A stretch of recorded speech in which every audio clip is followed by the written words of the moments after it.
Vamos abrir a palavra do Senhor juntos, meus irmãos, nessa noite, em Apocalipse, capítulo 3, versículos 7 a 13. Apocalipse, capítulo 3, versículos 7 a 13. Nesses próximos domingos, nós estamos fazendo um ajuste litúrgico e estamos mantendo apenas uma das séries. E a série que o Conselho escolheu manter é a série em Apocalipse. Nós estamos aí desde o início do livro de Apocalipse. Você pode ouvir depois as pregações no site, no podcast, no Spotify, no YouTube, e hoje nós vamos nos atentar para esse capítulo 3, versículos 7 a 13, e eu peço que você preste bastante atenção na leitura e na exposição da palavra. Nós temos um texto muito rico em detalhes, ainda que pequeno o texto, mas cheio de detalhes importantes para o momento em que nós estamos vivendo, e eu peço ao Senhor que abra o nosso entendimento, nos dê desejo e apreço pela palavra dele, de tal maneira que cada detalhe inspirado pelo Espírito realmente toque os nossos corações nessa noite. Versículo 7, capítulo 3.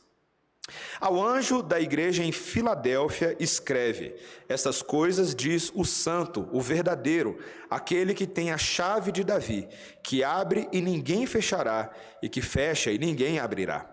Conheço as tuas obras, eis que tenho posto diante de ti uma porta aberta, a qual ninguém pode fechar, que tens pouca força, entretanto, guardaste a minha palavra e não negaste o meu nome. Eis farei que alguns dos que são da sinagoga de Satanás, desses que a si mesmos se declaram judeus e não são, mas mentem, eis que os farei vir aos teus pés e conhecer que eu te amei. Porque guardaste a palavra da minha perseverança, também eu te guardarei da hora da provação, que há de vir sobre o mundo inteiro, para experimentar os que habitam sobre a terra. Venho sem demora, conserva o que tens, para que ninguém tome a tua coroa. Ao vencedor, falo-ei coluna no santuário do meu Deus, e daí jamais sairá. Gravarei também sobre ele o nome do meu Deus, o nome da cidade do meu Deus, a nova Jerusalém que desce do céu, vinda da parte do meu Deus, e o meu novo nome. Quem tem ouvidos, ouça o que o Espírito diz às igrejas. Vamos orar, irmãos. Bondoso Deus, essa é a tua lei poderosa para transformar o caráter e o coração do homem. Rogamos, Santo Espírito de Deus, age em nós, iluminando nossos corações, quebrando grilhões, resistências e obstáculos, para que a tua palavra penetre no mais profundo da nossa alma e o Senhor faça uma obra de transformação segundo tua graça, em nome de Jesus. Amém. Meus irmãos, a gente nunca pensa na profissão de chaveiro como uma profissão importante, até que você precisa de um deles. Quem de vocês aí já ficou preso do lado de fora de casa? Eu passei recentemente por essa experiência e não é nada agradável. E lá vai você, não sei se você já passou por isso antes, lá vai você tentar arranjar um chaveiro 24 horas para te livrar de uma situação, para resolver o problema da sua fechadura. E o que é curioso, meus irmãos, é que quando o chaveiro chega e ele de fato abre a sua porta, você fica meio assustado com a facilidade com que ele entrou na sua casa. E nos faz pensar como esse negócio de porta é importante na nossa vida. Já parou para pensar? Porta é o que regula quem entra na sua casa, você quer que entre, e quem não entra na sua casa.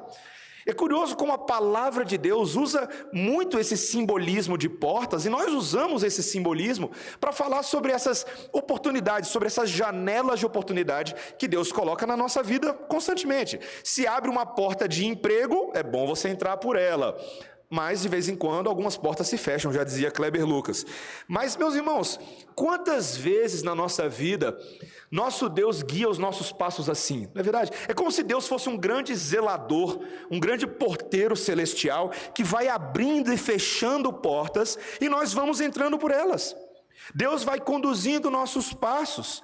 E, meus irmãos, esse texto de hoje em particular, ele visa encorajar o nosso coração e fortalecer a nossa fé de um Deus que não abre e fecha a porta à toa, mas de um Deus que faz tudo de maneira perfeita para que nós estejamos bem seguros na providência dele. O Deus da providência, que governa, que rege todas as coisas e todas as pessoas e todas as circunstâncias, até mesmo o coronavírus, para a glória do seu próprio nome, mas para que nós possamos hoje à noite lançar sobre Ele toda a nossa ansiedade, meus irmãos, porque Ele tem cuidado de nós. E tem 4 coisas, 4 portas que Deus mostra que Ele está regendo no mundo e nas nossas vidas, que nós vamos ver nesse texto aqui, e que visam nos dar esse senso de confiança e de que podemos descansar de fato no Senhor. Então nós vamos ver aqui essas 4 ações exclusivas de Deus. Eu vou dizer para a gente, e ao longo da exposição a gente vai entender cada uma delas. Primeiro nós vamos ver que Deus é quem garante o avanço de sua palavra e da sua igreja. Essa é uma porta. Segundo, que Deus é quem regula quem entra no céu. Essa é outra porta. Terceiro, que Deus é quem nos guarda na maior de todas as tribulações. E essa é uma baita de uma porta.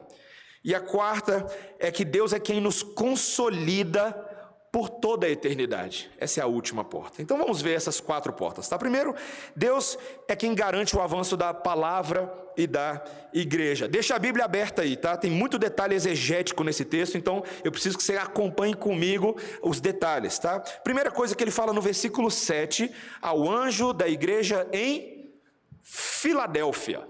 Filadélfia. Meus irmãos, essa é uma das igrejas, uma das 7 igrejas aqui da Ásia Menor. E essa cidade de Filadélfia, para dar um contexto para vocês, ela é muito interessante, tá? Ela foi construída em uma área de fronteira, como porta de entrada do Planalto Central da Ásia Menor. Ela ficava a 28 quilômetros a sudeste de Sardes, que nós já vimos, e ela ficava numa importante rota comercial. Então ela tinha uma posição estratégica muito boa para o comércio. Foi uma cidade fundada pelos cidadãos de Pérgamo, que fundaram essa cidade para homenagear o rei de Pérgamo. O nome do rei era Átulus Filadelfos, era o nome dele. Então o sobrenome dele era Filadélfia, e a cidade de fato teve esse nome. O próprio rei supervisionou a construção da cidade e se tornou uma cidade muito próspera, meus irmãos, não só pela posição estratégica, mas porque ela era uma produtora de uvas. Tinha muita uva na redondeza e eles ficaram famosos por conta disso. Mas curiosamente também, meus irmãos, não era só de rosas que essa cidade vivia, não. Ela era uma cidade que ela era afligida por uma atividade vulcânica muito próxima à cidade. E isso causava terremotos devastadores. 2 terremotos muito famosos aconteceram, um em 17 depois de Cristo e outro em 37 depois de Cristo. Esse de 17 depois de Cristo destruiu a cidade todinha.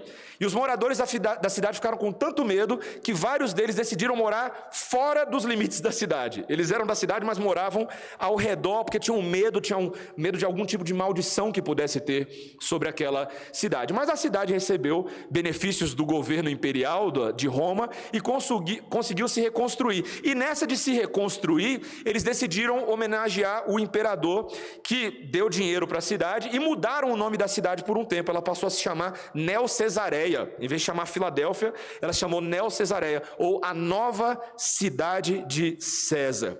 Era uma cidade que era um importante centro de adoração ao deus Dionísio, tá? Era um deus que eles adoravam. Outros deuses também tinham seus templos ali, mas curiosamente o maior problema religioso da cidade não era o politeísmo. O maior problema eram os judeus. Havia uma sinagoga de judeus muito importante na cidade de Filadélfia, mas era uma sinagoga cujos membros se opunham ferrenhamente aos cristãos. E eles não somente humilhavam os cristãos, mas eles perseguiam e impediam a igreja de adorar. E meus irmãos, a questão da igreja da Filadélfia é que ela era uma igreja bem pequenininha, era uma comunidade novinha, fraca, sem muita influência, mas estava enfrentando uma baita adversidade, e foi elogiada por Deus. É uma das 2 igrejas, de todas as 7 igrejas, que não tem nenhuma crítica nessa carta, só existem elogios. Veja aí no versículo 9, ele diz que é uma igreja, ali no finalzinho do versículo 9, isso mesmo, que tens pouca força, entretanto guardaste a minha palavra e não negaste o meu nome. Versículo 8, né, meus irmãos? Final do versículo 8, tá? É uma igreja que tem pouca força, porém guardou a palavra e não negou o nome de Deus. Então ela está sendo elogiada. Mas ainda assim, meus irmãos, era uma igreja que precisava ser encorajada. E como que encorajava uma igreja dessa?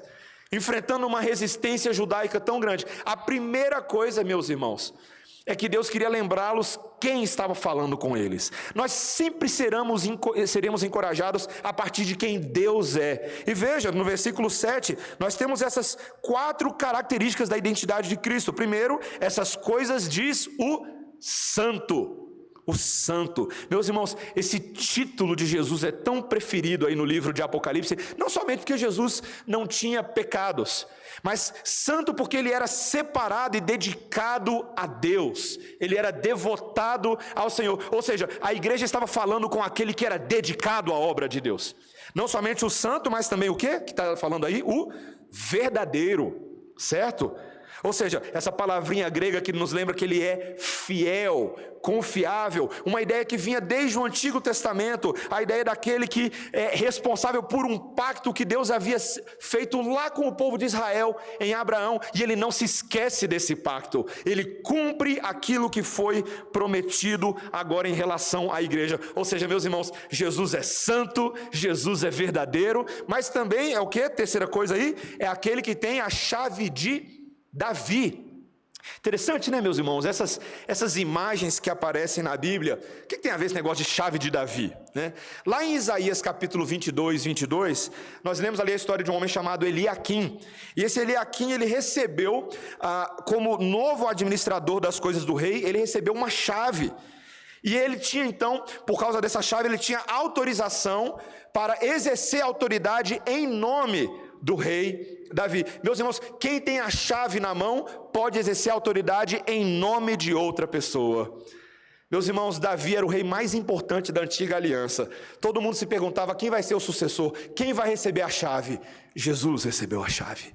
Ele tinha autoridade para cumprir tudo aquilo que Davi era apenas um prenúncio messiânico. Jesus é o Messias. Esses judeus aqui até poderiam resistir Jesus, mas esse era o verdadeiro, esse era o santo, e ele tinha poder nas mãos. Olha o que o versículo diz, versículo 7, é aquele que abre e ninguém fechará, e que fecha e ninguém abrirá. E no versículo 8 ele diz, veja no versículo 8, conheço as tuas obras, eis que tenho posto diante de ti uma porta aberta, a qual ninguém pode fechar. Esse poderoso Messias que tem a chave de Davi abriu uma porta que ninguém pode fechar. O texto não entra em detalhes, meus irmãos, de qual é essa porta, mas toda vez que essa linguagem de uma porta que Deus abre aparece no Novo Testamento, geralmente indica oportunidades para se pregar o Evangelho, oportunidades para se difundir. Você vai ver isso lá em 1 Coríntios 16:9, 2 Coríntios 2:12, Colossenses 4:3, Atos 14:27, tem todos esses textos aí. Mas, meus irmãos, o que Deus está falando é o seguinte: apesar de vocês serem uma igreja pequenininha, uma igreja sem muita influência, Cristo está dando uma oportunidade a vocês de difundirem o Evangelho nesse contexto helenista e politeísta que vocês estão. Vocês terão poder da parte de Deus, autoridade, uma porta aberta que ninguém pode fechar, nem mesmo a própria liderança judaica daquela cidade. Meus irmãos, é tão curioso pensar o tanto que eu e você, a gente duvida do poder de Deus para abrir portas, não é verdade? Eu fico pensando esses dias, como esses dias que a gente está vivendo tem gerado armadilhas no nosso coração. Já pararam para pensar? Tem muita gente pensando aí que a igreja vai sucumbir a tudo isso que está acontecendo, né? A igreja não tem força, e muita gente pensa, olha, como é que a igreja vai lidar aí com toda a polarização de argumentações, de opiniões, de política? A igreja perdeu a sua vez. E às vezes, meus irmãos, a nossa armadilha é achar que a gente tem que começar a fazer alguma coisa diferente para ver se a gente causa algum impacto, para ver se a gente aparece, né? Você poderia falar assim, pastor Mateus, eu acho que a gente podia ir dar um boost nos nossos números, sair desse galpão, alugar um galpão no centro da cidade, quem sabe o estádio Mané Garrincha, né? A gente podia ter o nosso próprio programa de televisão, né? Redenção online, alguma coisa assim, né? A gente podia contratar aí, quem sabe, fazer umas alianças políticas ou contratar umas celebridades, uns youtubers, instagramers, para colocar uma camisa, eu sou redenção, e assim a gente, meus irmãos, nada disso, meus irmãos, nada disso. O método de Deus não depende apenas de estratégias humanas. O método de Deus é aquele que Paulo falou em 1 Coríntios 1, 27, quando ele diz que Deus escolheu as coisas loucas do mundo para envergonhar os sábios, escolheu as coisas fracas do mundo para envergonhar as fortes, e Deus escolheu as coisas humildes do mundo e as desprezadas e aquelas que não são para reduzir a nada as que são. Meus irmãos, Deus adora pegar igrejas pequenininhas e insignificantes e demonstrar o seu poder. Por isso que eu e você, que somos pequenininhos e insignificantes, podemos muito no Senhor, e nós devemos ser corajosos. Meus irmãos, deixa eu fazer uma pergunta para vocês. No meio dessa pandemia, Deus está dando à igreja uma oportunidade absurda de pregação do Evangelho. Vocês já repararam como é que as pessoas estão aí fora? As pessoas estão fragilizadas, incrédulas, enlutadas, se sentindo solitárias, abertas a todo e qualquer tipo de esperança. Se alguém estender um dedinho, a pessoa pega a mão toda. As pessoas estão abertas. E eu te pergunto, o que nós estamos fazendo com essa porta, meus irmãos? Sabe o que a gente devia fazer, meu irmão, meu colega, minha irmã? Meter o pé nessa porta e entrar de sola. Entra de sola Escritura, sola fide, sola gratia, soli Deo glória e soli Christus. Entra de sola. Vai pregando o Evangelho. Talvez essa semana você tenha visto a postagem de alguém na internet que falou o tanto que ela estava chateada, indignada com essa situação, talvez perdida, enlutada. Você mandou alguma mensagem para essa pessoa? Falando assim, Cristo conhece a tua aflição. Quantas vezes você nessa pandemia pegou o telefone para ligar para alguém que estava passando por dificuldade? Nós precisamos pregar. Talvez você fale, poxa, mas eu tô dentro de casa. Então lança a mão da tecnologia. Nós precisamos, meus irmãos, ver a porta aberta que Deus está dando à igreja. Eu espero que hoje à noite eu e você possamos ter os nossos olhos bem esticados para essas oportunidades e não nos intimidemos, porque é Cristo que garante o avanço da sua palavra e da sua igreja, amém? Esse era o nosso primeiro ponto. Segunda porta, é Cristo que regula quem entra no céu. Veja comigo aí agora o versículo 9, acompanhe comigo a leitura. Eis que farei que alguns dos que são da sinagoga de Satanás, desses que a si mesmos se declaram judeus e não são, mas mentem, eis que os farei vir e prostrar-se aos teus pés e conhecer que eu te amei. Meus irmãos, parece que o problema que esses judeus estavam colocando para a igreja era um pouco mais profundo. E aí vem a discussão da tal da chave de Davi. Esses judeus aparentemente clamavam que apenas a linhagem de Israel era detentora da chave da salvação, e apenas essa linhagem do povo de Israel é quem iria para o céu. Afinal de contas, meus irmãos, se você pensar aí como talvez um judeu que não cria em Cristo pensava no primeiro século, muitos deles falavam, olha, nós somos o verdadeiro povo de Deus há séculos. Somos nós que praticamos as leis de Moisés desde que elas nos foram dadas. Somos nós que seguimos à risca as cerimônias, os ritos, somente nós herdaremos a vida eterna. Não são esses cristãos gentios da Filadélfia que mal chegaram, estão aí agora na fila do pão. Esses aí nem entendem direito as leis de Moisés, não seguem as tradições, não seguem as prescrições cerimoniais. Meus irmãos, a verdade é que eles se achavam muito bons, mas curte só, Jesus vira para esses judeus que se achavam muito bons e chama eles no versículo 9 de quê? No início, sinagoga de Satanás. Meus irmãos, é o oposto do que eles pensavam de si mesmos. Meus irmãos, ele diz, esses que a si mesmos se declaram judeus e não são, mas mentem. Meus irmãos, como é possível um auto-engano tão grande? Mas, meus irmãos, é justamente esse tipo de cegueira que é causada pelo legalismo. O legalismo, meus irmãos, é aquela sensação de que nós somos muito bons, porque religiosamente nós fazemos muitas coisas que elevam o nosso ego e nos conquistam algum ticket de entrada para o céu. Mas, meus irmãos, João aqui deixa claro aquilo que Paulo já havia dito também em Romanos 2, 28, 29, de que verdadeiros judeus Não são aqueles que só vão à sinagoga externamente, apenas por raça e apenas por tradição. Paulo havia falado lá em Romanos 2:28, ele disse: porque não é judeu quem o é apenas exteriormente, nem é circuncisão aquela que é somente na carne, porém judeu é aquele que o é interiormente, e circuncisão a que é do coração, no espírito, não segundo a letra, e cujo louvor não procede dos homens, mas de Deus. Mas de Deus.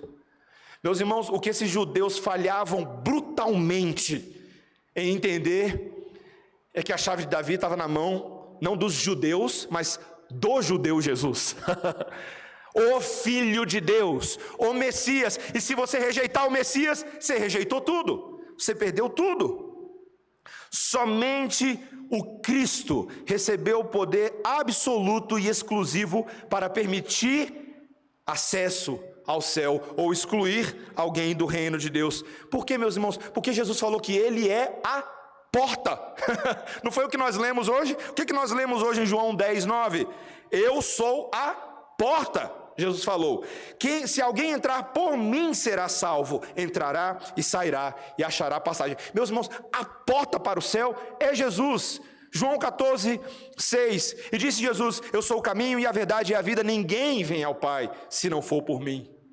Isso deveria ser óbvio a essa altura do campeonato para todo mundo, mas meus irmãos, num mundo de pandemia, está muita gente tentando ser salva por um bando de portas que não leva para o céu. É a porta da vacina, é a porta do governo, é a porta do protocolo precoce, é a porta de não sei o quê. E as pessoas brigam e debatem e discutem, mas não vão até Jesus, não vão até a porta, não vão até aquele que não somente salva a sua vida aqui, mas salva lá, por toda a eternidade. Meus irmãos, Jesus queria provar para essa igreja, para esses judeus principalmente, de que havia poder na mão dele para executar os planos de Deus, aquele que havia elegido pessoas. Jesus teria poder, e para provar isso, sabe o que ele faria? Ele faria algo completamente absurdo e impensado. O texto nos diz que ele vai pegar algumas dessas pessoas da sinagoga de Satanás, esses que se acham judeus, mas não são, e ele fala o que no final do versículo 9? Eis que os farei vir e prostrar-se aos teus pés, e conhecer que eu te amei. À primeira vista, quando a gente lê isso, parece que os judeus passariam por algum tipo de humilhação diante da igreja, mas o contexto não é esse. O contexto é de salvação, é um contexto escatológico. Meus irmãos, o que parece aqui é que essa humilhação seria justamente os inimigos agora vão ser transformados em amigos.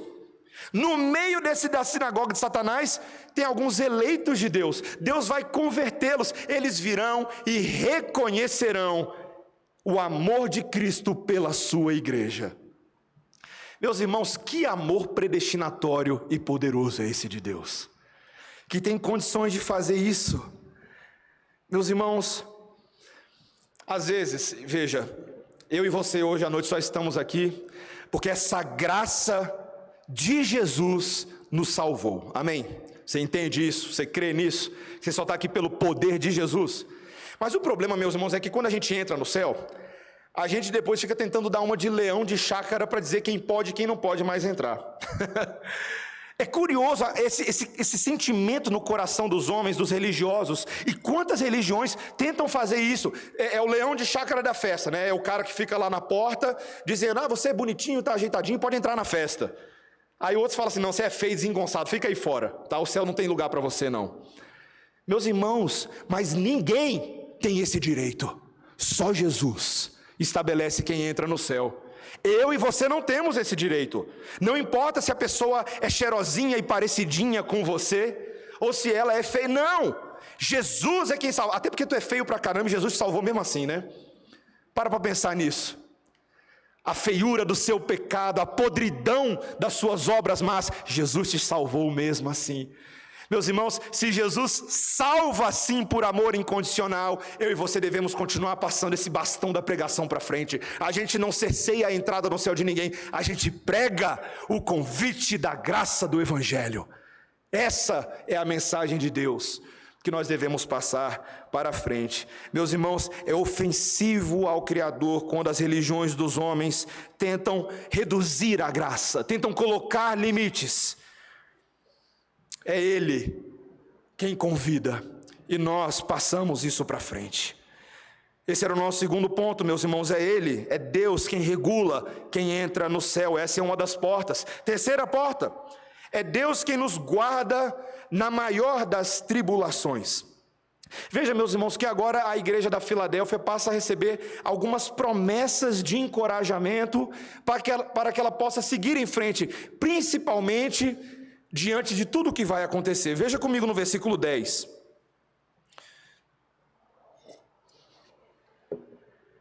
Porque guardaste a palavra da minha perseverança, também eu te guardarei da hora da provação que há de vir sobre o mundo inteiro, para experimentar os que habitam sobre a terra.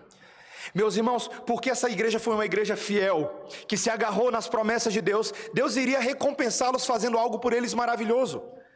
Ele iria livrá-los da hora da provação que há de vir sobre o mundo inteiro. Isso aqui é coisa de Apocalipse, né? Hora da provação que há de vir o mundo inteiro, você fala, é Apocalipse. Meus irmãos, de fato, esse aqui é um prenúncio de coisas que o livro de Apocalipse vai tratar mais detalhadamente. Aquilo que nós chamamos de grande tribulação. A intensificação dos ais, a gente vai ver os ais messiânicos, que precederão a volta de Jesus, e aquilo que Jesus Cristo mesmo chamou de uma grande tribulação em Mateus 24, 21, e tantas outras passagens, algumas que nós já até estudamos, Daniel capítulo 12, 2 Tessalonicenses 2, 1 a 12, Marcos capítulo 13, versículo 14 e outros. Meus irmãos, eu não vou entrar em detalhes agora sobre essa provação, mas Cristo estava antecipando um momento em que a igreja seria perseguida pelo anticristo. Nós veremos isso em Apocalipse capítulo 13, um momento em que, especialmente aqueles que não têm o temor do Senhor, os rebeldes, sofreriam condenação e sofreriam prenúncio do inferno ainda neste mundo. Meus irmãos, sem dúvida, será um período tenebroso, e principalmente aqueles que não têm o temor do Senhor vão sofrer isso. Aqui existe uma discussão teológica que eu não vou entrar muito hoje, que alguns acham, então será que Deus vai arrebatar essa igreja para si antes que venha a grande tribulação? É a posição dos pré-milenistas, dispensacionalistas, tribulacionistas, tá? São aqueles que acreditam que vai haver um arrebatamento secreto, em que de repente a gente está aqui, de repente, os crentes somem, e fica o resto aí tudo para o anticristo, né? Durante 7 anos, vai ter um tempo de aflição. Mas, meus irmãos, eu entendo que essa é uma leitura muito falha desse texto e de outras passagens que nós vamos ver no livro de Apocalipse. João não está dizendo que a igreja vai ser arrebatada e não vai ter problemas. Até porque, meus irmãos, a igreja é especialista em passar por problemas. O que João está falando é que a igreja não deve temer, mesmo que o perigo de martírio seja real, porque Deus estará conosco no processo, Ele nos guardará e Ele nos livrará a alma da verdadeira morte. Meus irmãos, saiba de uma coisa, nesse momento, enquanto eu estou falando a vocês, milhões e milhões de cristãos estão sofrendo no mundo. Estava conversando com um colega missionário há umas 3 semanas atrás, e ele estava contando sobre a situação de alguns países africanos nos quais ele atua, na área meridional da África. E ele diz, Mateus, às vezes a gente pensa que continentes como a África, você não tem assim tanta perseguição. Ele falou assim, Mateus, mas você consegue imaginar, uma coisa é você não ir para a igreja porque o coronavírus está impondo um desafio para a gente. Mas você consegue imaginar não ir para a igreja porque o chefe do seu clã ou da sua tribo diz que você não pode ir, e que se você for, ele vai roubar a sua esposa e vai se casar com ela. Você consegue imaginar um negócio desse? A ameaça, a coerção da sua integridade física, da sua integridade familiar, de que seus filhos serão ameaçados. Meus irmãos, nesse momento, irmãos em Cristo estão sofrendo sob governos tiranos, sob perseguição religiosa intensa. E eu não posso determinar precisamente, meus irmãos, se o que nós já estamos vivendo em algum nível faz parte de tribulações intensificadas que preparam a volta de Cristo. Mas eu posso afirmar para vocês aquilo que Jesus disse para os seus discípulos, lá em Lucas 21, 17 e 19. Veja, preste atenção, Lucas 21, 17 e 19. Jesus virou para os seus discípulos e disse: de todos sereis odiados por causa do meu nome, contudo, não se perderá um só fio de cabelo da vossa cabeça, é na vossa perseverança que ganhareis a vossa alma. Wayne Grudem, um teólogo reformado, ele diz: Jesus não promete poupar os crentes do sofrimento ou do martírio, mas promete protegê-los da sua ira e transformar o martírio deles em triunfo. Glória a Deus. Meus irmãos, pior tribulação do que passar por tribulação nesse mundo é passar pela ira vindoura de Deus na eternidade. E dessa você pode ter certeza absoluta, o Senhor está nos livrando desde agora. Desde agora. E é por isso que o chamado é de perseverança. Olha o versículo 11: venho sem demora, conserva o que tens, para que ninguém tome a tua coroa. Meus irmãos, aqui ele não está falando de perda de salvação não, tá? De perda de coroa. O próprio versículo seguinte vai mostrar que não é isso. Mas ele está falando que é muito provável que, se a gente não ficar atento e perseverante, nós percamos os benefícios já conquistados, da alegria e da fé e da esperança que nós temos hoje. Meus irmãos, tem muita gente tentando roubar a nossa alegria em Cristo, e nós precisamos segurar firmes. Essa semana, 3 semanas atrás, uma irmã me ligou quando eu estava lá no meio do covidão, e ela me ligou: pastor, você está bem? Eu falei: eu estou bem, minha irmã. Eu estava relativamente bem, né, no dia. Aí ela falou: mas você está bem mesmo, pastor? Eu falei: eu estou bem, minha irmã, estou tranquilo, né? Aí ela falou assim: pastor, segura firme. Parece que ela não estava me ouvindo. Ela falou assim: pastor, segura firme aí, viu? Não vai largar aquilo que Deus já te deu, não. Eu achei tão interessante aquela frase dela, porque, e muito oportuno, eu precisava ouvir aquilo. Ela estava basicamente dizendo: pastor, se lembra de tudo que Deus já fez por você até agora e não esmorece, não. Eu falei: caramba, que coisa boa. Eu sabia que eu ia pregar esse sermão, já estava pensando na aplicação. Meus irmãos, como que nós podemos esmorecer agora, nós, os que temos sido sustentados durante todos esses anos, pelo amor, pela bondade, pela graça e pelo livramento do Senhor? Como que podemos? Alguns crentes têm duvidado da bondade do Senhor nesse momento. Meus irmãos, isso é impossível, porque Ele tem provado a mim e a você, dia após dia, semana após semana, de que Ele está conosco. E por isso que a gente tem que segurar no que a gente já tem. No momento de tribulação, não se esqueça do que o Senhor tem feito por você. Talvez você diga assim: poxa, pastor, eu sou um crente novo, eu sinto que eu não tenho assim muita fé, muito recurso espiritual para aguentar a onda. Meu irmão, minha irmã, o Evangelho e a palavra é para todos os que estão no meio do tornado. Você está passando por tribulação, leia a Bíblia. Você está passando por tribulação, ore. Você está passando por tribulação, agarre-se nas promessas infalíveis de Deus. E para fechar, é justamente dessa última promessa, essa última porta, que Deus quer que você se agarre. De um Deus, quarto e último lugar, que nos consolida na eternidade. Meus irmãos, Deus, a partir dos versículos 12 e 13, os últimos versículos, Ele faz algumas promessas maravilhosas. Versículo 12, veja aí comigo: ao vencedor falo-ei coluna no santuário do meu Deus, e daí jamais sairá. Meus irmãos, àqueles que crerem no Evangelho e que perseverarem no meio da tribulação, que forem confirmados pela graça do Espírito Santo de Deus, eles serão por toda a eternidade como colunas do santuário de Deus. Meus irmãos, é a promessa de que nós não somos igreja só aqui, nós seremos santuário para sempre. E meus irmãos, Deus nos dá uma honra tão grande que Ele nos chama de colunas. Você sabe que coluna é uma coisa muito importante. Os crentes de Filadélfia sabiam que coluna era uma coisa muito importante de edificação. Sabe por quê? Você está aqui na sua casa, tá? Presta atenção. Como aconteceu comigo lá no Mississippi. Não foi um terremoto, mas foi um tornado que parecia um terremoto. Você ouve o barulho lá fora, você começa a ouvir tudo sacudindo. Pensa, meus irmãos, a fé vai pelo ralo.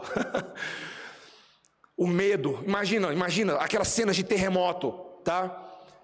Tudo sacudindo, as colunas da sua casa desmoronadas, E aquelas cenas que nós já vimos antes em documentários, em telejornais, a pessoa saindo pela rua e vendo tudo desmoronado. O terremoto veio e acabou com a cidade. Mas Jesus vira para os crentes e diz: mas no seu caso, você será reconstruído como uma coluna firme e inabalável do santuário de Deus por toda a eternidade. Meus irmãos, que esperança para crentes no terremoto.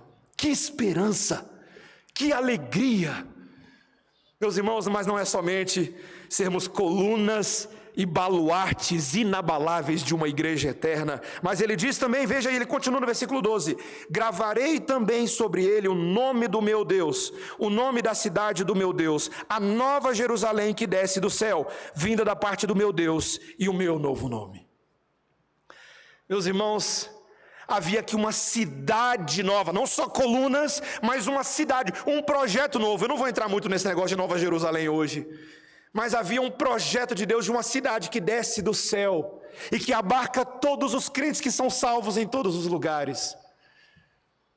Um novo nome de uma nova cidade. Meus irmãos, os crentes de Filadélfia por um tempo foram Neo-Cesareia, nova cidade de César. Jesus falou: aqui não, aqui não. Nova Jerusalém, essa é a cidade. Porque a cidade de César passa, meus irmãos. A cidade de César honra homens, honra aqueles que são corruptos, falíveis nos seus intentos. Mas a nova Jerusalém carrega o nome do próprio Deus. Meus irmãos, que baita promessa. Jesus é capaz de fazer tudo isso por nós. Como é que Jesus pode nos tornar colunas inabaláveis e uma cidade completamente nova? Porque, meus irmãos, Ele é o vencedor. Ele é a coluna que não se abalou. Ainda que os homens tenham tentado matá-lo e enterrá-lo sob a terra, o Espírito de Deus o ressuscitou ao terceiro dia para provar o poder de Deus. É por causa da obra completa, consumada de Cristo, a obediência ativa e passiva dele, que nós estamos de pé, ainda que você esteja sentado aí agora. Meus irmãos, eu acabei de passar por esse negócio de Covid, não desejo para ninguém. Ali nos 2, 3 primeiros dias, eu vou confessar meu medo para vocês, tá? Dá um medo. Até porque você sente o seu corpo falhando, né? Vem a febre alta, vem a dor de cabeça latejante, vem a tosse.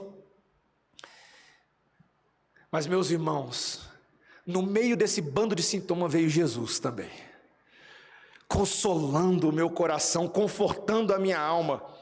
Meus irmãos, só o crente consegue ter alegria no meio da dor, só o crente. Só o crente consegue ter consolo, porque o nosso sustento não vem da nossa justiça, vem da justiça dele. E até poucos, raríssimos momentos que ali me passaram aqueles pensamentos realmente assustadores, sabe? Sabe o que eu estou falando? E se eu morrer nessa? Você olha para a esposa do lado, olha para as crianças, dá nem para segurar o choro na hora. E se eu morrer nessa? Se eu morrer, eu vou estar com Jesus?